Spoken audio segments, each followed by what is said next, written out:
this activity, we'll use the course features cards developed by the JISC-funded Open University Learning Design Initiative. These cards aim to help you identify, share and agree the key features of your curriculum and think holistically about your students' learning experience. The cards have been well piloted and have been found to be useful by educators across the higher, further and secondary education sector. They may also be found to be useful for initial teacher training and developing workplace education programmes. The cards each show a pedagogical aspect of your course or curriculum. We will explain what the colours mean later on. They do not provide an exhausted list, so there are joker cards for you to add your own key features if you need to. Two principles have underpinned the development of these cards. Firstly, that student learning experience is more than the syllabus and the assessment strategy. It also includes things like the students' experience of being supported and guided through their learning, how they feel part of a learning community, and the ways in which they are able to engage, reflect and develop. The second principle is that by making the structures of intended learning and teaching more visible and explicit, greater shared understandings and communication can take place. This can help in both the design and planning stage and during the learning and teaching phase itself. In this video, we will talk you through two activities that use the cards. Both these activities can be completed in teams or alone, but probably work best when as many people as possible from the teaching and support team work together. Each activity will take you about 10 to 15 minutes. Activity 1 is called Balancing the Curriculum. If you haven't already, you may want to stop this video now and download, print and cut up the features cards. Begin by choosing approximately 16 cards that define the key features of your course or programme.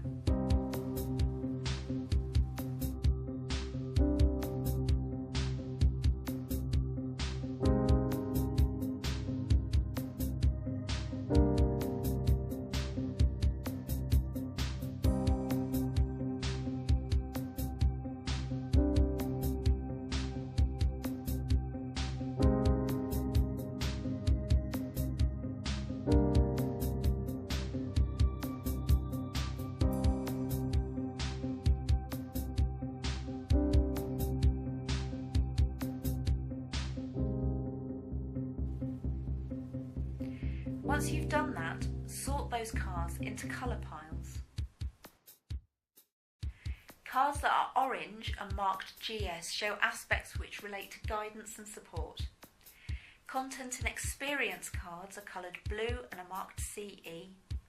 Communication and collaboration marked CC and are coloured green, and purple cards marked RD show aspects related to reflection and demonstration, including both formative and summative assessment. Have a look at the cards that you've selected. Are any colours missing or less well represented? If so, what might be the impact on the student experience? In this case, there is only one card that relates to communication and collaboration. After some debate, the team agree that actually group working is a key aspect of this course and decide to make adjustments to their card set. Have a think about whether there are any other cards you'd like to swap in. In this case, the team realises that the course will not be entirely online after all, because there will need to be 2 workshop tutorials to support the group working elements they've just added. They add in the blended learning card in place of the online card. Finally, are there any features you want to add onto a joker card? Activity 2 is called Decision Diamond. In this activity, you will explore what is most important for student experience and what's negotiable. Have you ended up with more than 16 cards, or maybe fewer? For the next activity, you will need 16 cards exactly, so either add to your set or discard the ones you consider least important.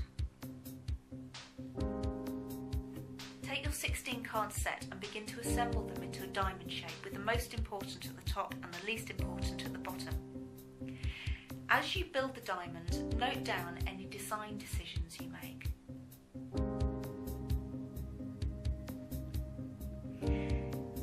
It's worth emphasising at this point that it's this list of design decisions that's the important output of this activity, not the diamond itself.